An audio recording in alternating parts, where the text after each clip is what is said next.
Howdy friends, it's Nicole at Parkside Farm. So I made a video a few weeks ago to talk to you about having your house in order, and if you didn't know and have a personal relationship with Jesus Christ, to not put that off and to make that a priority in your life today. And one of the things that I mentioned in that video was talking about the reason why I started the farm and the story behind that. I realized today that I had kind of slacked and not put this video together, and so thus I am recording it for all of you to hear. Recently, I was invited by Kent County Farm Bureau to share my mental health journey at an event we did partnering with world-renowned trainer and speaker and mental health advocate Ian Hill.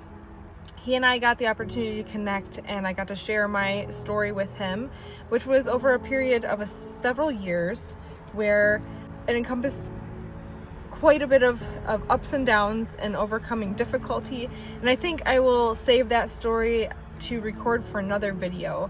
But just kind of talking about that, I had a former business and I ended up shutting that down towards just before the pandemic started in 2020. And I really didn't have a goal or purpose in mind, or a career per se, to kind of head into. It wasn't until the pandemic era, it's funny to think about that, it was not very long ago, but yet it feels like a lifetime ago, where I was praying about where the Lord would have me use my gifts and talents and skill sets. When I grew up, I was heavily involved in 4-H and showed a multitude of different animals, specifically the pygmy goat being one of them, and I was very passionate about that animal. There was a period of about 11 years where I did not have pygmy goats, and I missed them tremendously. But finally, after waiting for so long, I decided this is something I really want to do. I missed them so much. I really enjoyed having them, and so I began searching and looking for breeders in my area, thinking, oh, it's not going to be really that hard to find any. Well, it turns out, matter of fact, it was. There are not very many breeders left here in Michigan. We are one of a small handful of them, and I think we are the only registered farm/breeder in the West Michigan community and area. So once I made my investment, my purchase to bring my first 3 pygmy goats here to the farm in 2021, it was actually about 4 years ago, in October 2021, I began sharing pictures and videos of them online and just really enjoyed the joy that they brought to other people.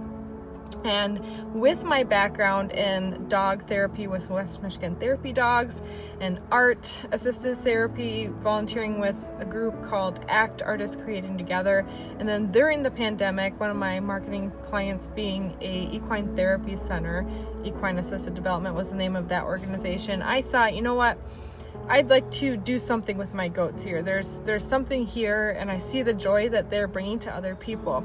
So as I began to contemplate that, I kind of went down a couple of different roads, but I was really praying about what I was supposed to do with the rest of my life. I had spent so many years investing into this particular former business and going down a path that ultimately did not bring me fulfillment and purpose like I thought it would, and ultimately didn't bring glory and honor to God in the way that I hoped things would turn out, as I ended up shutting the business down. So I said in my prayers to the Lord, if you're going to have me do something for the foreseeable future, I want it to be guided and directed by your will. I don't want to spend my time spinning my wheels or doing something that isn't in alignment with your will for your plan for my life. I don't want to do this independently of you, basically. What I received after kind of a period of a few weeks praying about what direction I was supposed to go in life, the concept of starting a farm kind of came gently to my awareness, as I like to say. I don't ever find that God speaks audibly to me. He often speaks in pictures and visions. I'm a very artistic and visual person, and so for me, God will sometimes give me a picture or bring sort of like a moving, think of movie picture to mind.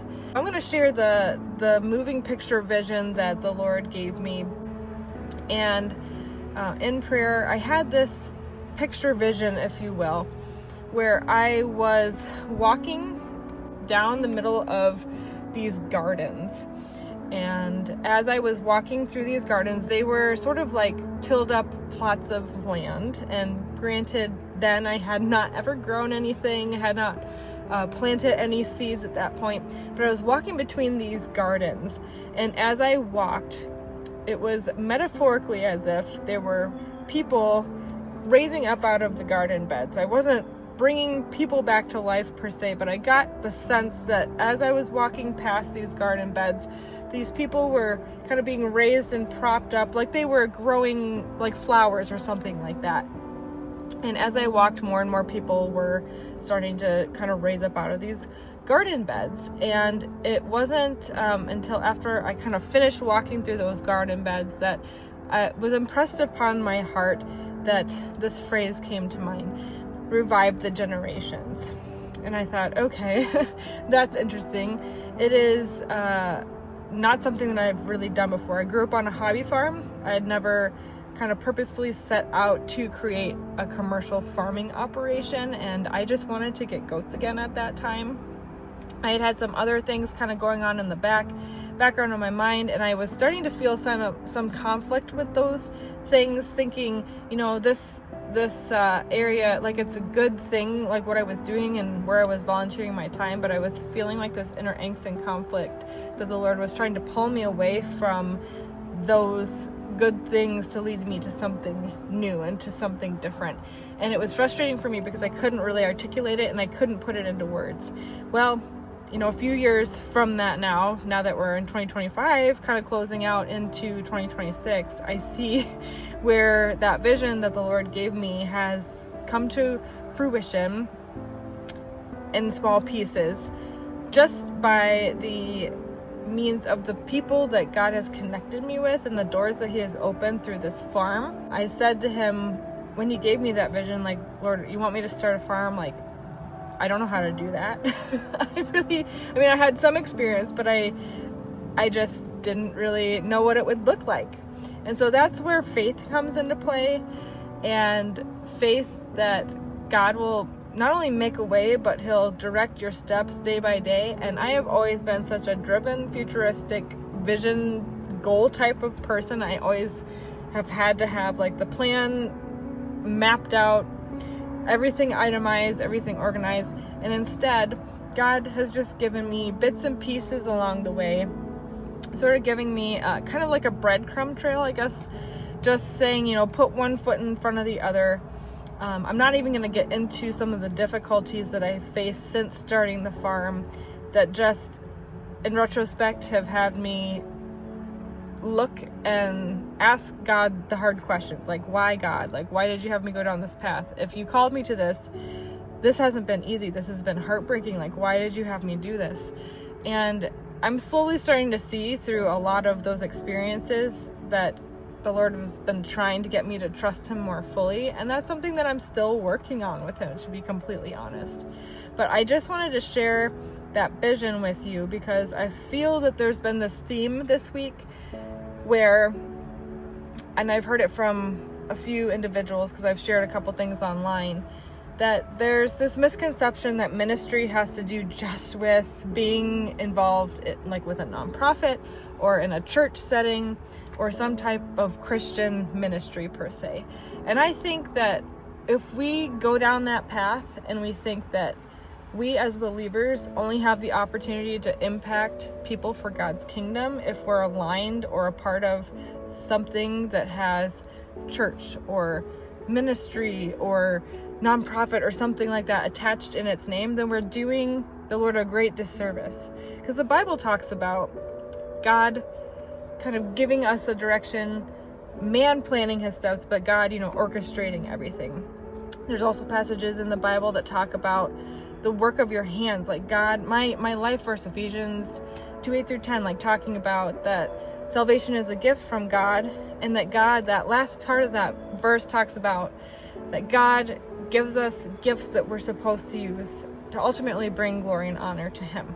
Our job as believers is not to go out and do a bunch of great things or to make people feel better. Our job as believers is to win souls to Christ and to influence them and get them to have a personal relationship with Jesus Christ. And it's not through religion, It's not through good works. It is by faith alone, by grace alone, that we are saved.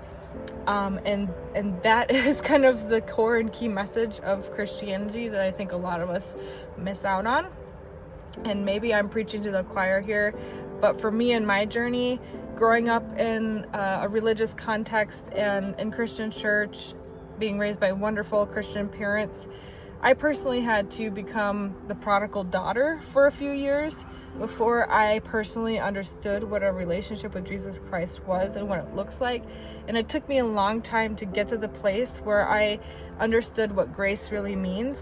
And once you understand that concept of grace and how much you've truly been forgiven for the mistakes, the things that you've done, the regrets that you have, it gives you a newfound compassion and empathy for people that you've never had before.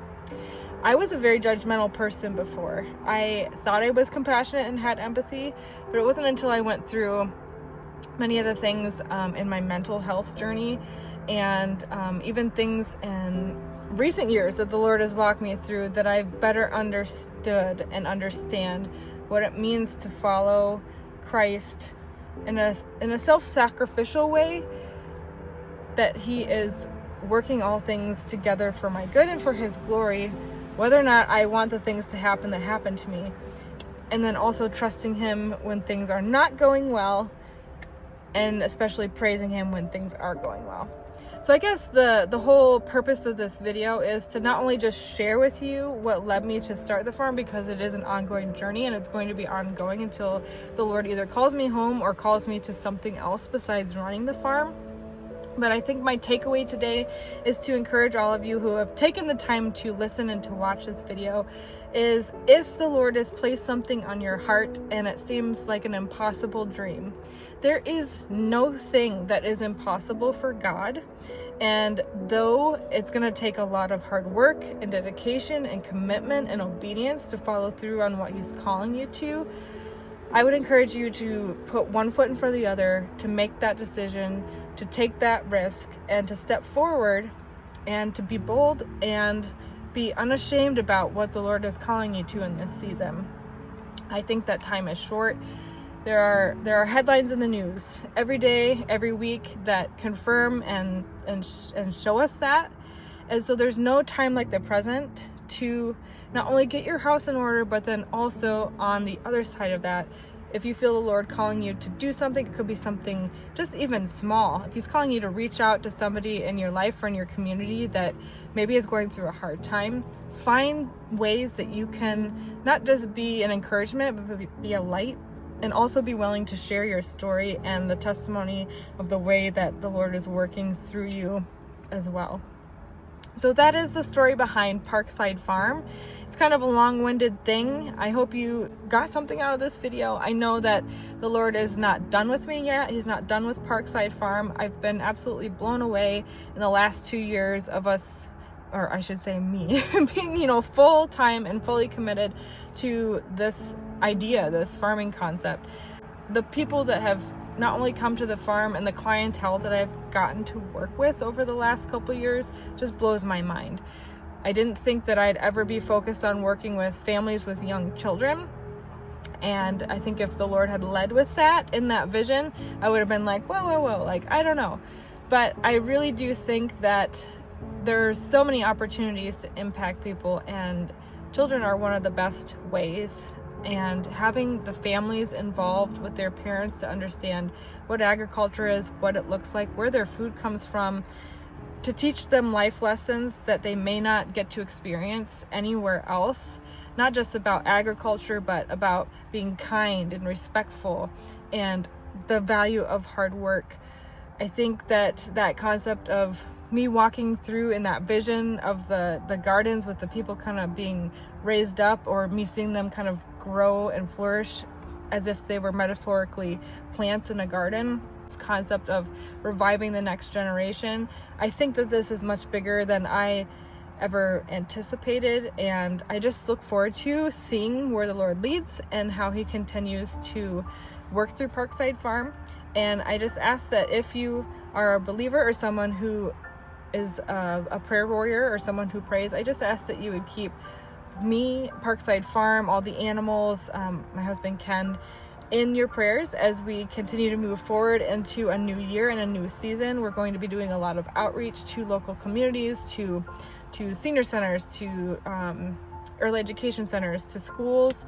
We just want to make an even bigger impact in 2026 with families getting to experience agriculture and being impacted with farm education. Thanks so much for listening. Hope you enjoyed the story and just the things that God's teaching me along the way as I journey in following him through Parkside Farm.